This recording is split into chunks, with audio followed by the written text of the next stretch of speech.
It's 8:30. Good morning. I'm Ian Crouch with Hunter News. A police operation has wrapped up at Charlestown. A man wanted for breach of bail was tracked to the Apollo Hotel on the Pacific Highway just before 8 o'clock. However, police say he violently resisted arrest and officers called for assistance. He's now been taken into custody without further incident. A 63-year-old woman remains in a critical condition in the John Hunter Hospital after a serious crash at Medowie. Patrolling officers came across the woman's silver Ford Focus on Medowie Road just after midday yesterday. It appears she may have crossed to the wrong side of the road and overcorrected, causing her car to roll several times. Inspector Dan Skelly says the woman from 12 Mile Creek was taken to hospital under police escort with serious injuries, including a punctured lung. We provided Highway Patrol police cars to escort the ambulance, and the TMC, the people that look after all our traffic lights, were good enough to coordinate that convoy that left Medowie and heading for the John Hunter by having all the lights between where they left and upon arrival at the John Hunter phase to green. Strike Force detectives believe they're closing in on the people responsible for the shocking murder of Melissa Hunt near Stockrington in 1994. Over the past week, her former husband Scott has been officially cleared of any involvement in her death. Police say they're looking for particular people who they believe responsible and are now living interstate. A $1 million reward has been offered for information to help solve the case. Federal MP David Gillespie says the government is cracking down on scam callers to ensure the protection of Hunter residents.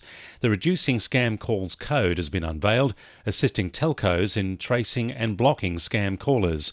Lion MP David Gillespie says the code supports telcos, however there are steps we can all take to avoid falling victim to such scams. A lot of people are trusting, but if it's not a number that you recognise, even though it's a mobile phone number pattern that looks like an Australian number, always exercise suspicion. The ATO and government agencies never ask you for information about your bank account or your personal details over the phone. It just doesn't work like that way. So you should have your own personal radar out there.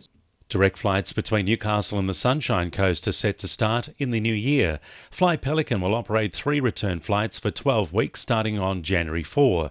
It's the first time a direct air connection has been established between the two centres, with flights to run on Mondays, Wednesdays and Fridays. The airline hopes to develop the 2-hour flight into a year-round service. Locals are being given the rare opportunity to dive into Singleton's and the Hunters' convict past. Local historian and the author of Convict Valley, Mark Dunn, is holding a free talk at Singleton's Civic Centre from 6 o'clock tonight. Mayor Sue Moore says those attending will have the opportunity to ask questions and discover more about the area's history as the second penal settlement in Australia. The book is about the early settlement of the Singleton area when the exploration parties first left Sydney and broke through the valley at Howes Valley and making through to the Singleton area, and the different attempts to do so. Registrations can be made online. 2NURFM Sport. Knights duo Jack Johns and Kalen Ponga may be witness to an altercation involving former Knights and Raiders hooker Tom Starling. The pair are understood to have witnessed an incident between Starling and security personnel at a Central Coast restaurant last weekend. The Raiders hooker was left bloodied and bruised and faces a total of 7 charges. He's told Raiders officials he wasn't aggressive towards police.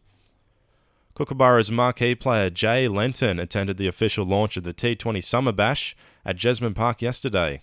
The Burrows have drawn with Waratah Mayfield, Lions, Rosellas and Maitland Magic in Pool C. Hunter Valley were expected to see play but won't be taking part in the event this year or next. The competition stands with 15 teams. And still with cricket, officials from New South Wales country have confirmed this season's Bush Blues representatives.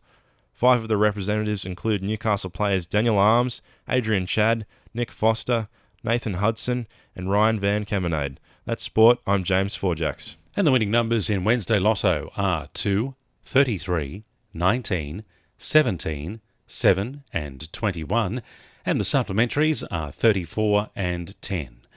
2NURFM News Time 26 to 9.